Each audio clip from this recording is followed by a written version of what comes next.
कुठे बाहेरून जाऊन आलं ना की घरच्या कामांना हात लावायची इच्छाच होत नाही. त्यात ही थंडी. सकाळचे 7 वाजले की माझी कामं सुरू होतात. ती रात्री झोपल्यावरच संपतात. सकाळचं सगळं आवरलं, मग परत ना सावीचा नाश्ता वगैरे मी करून दिला.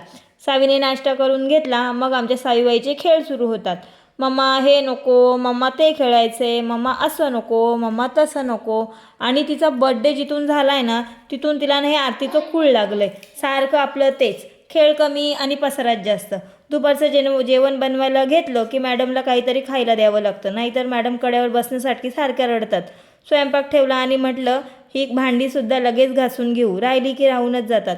हिच्या खेळाच्या नादात ना माझा भातसुद्धा करपून गेला. मग जेवण आणण्यासाठी तर ना सावीची खूप मदत झाली. तशी मूड असला ना तर सांगितलं की कामं ऐकते. जेवण झालं मग सावी तर काही लगेच झोपणार नाही, तर मग पसारा आवरायला घेतला. इतका पसारा घालून ठेवला होता की आवरता आवरता दम लागला. झाडू वगैरे मारून घेतला आणि मग तर ना बाहेर जाऊन बघितलं तर हिने ना टिपॉयलाच पावडर लावून ठेवली होती. मग ते पण मी साफ करून घेतलं. तिचं म्हणणं असतं की मम्माला काही काम नाही तर थोडी कामं वाढवून ठेवावी.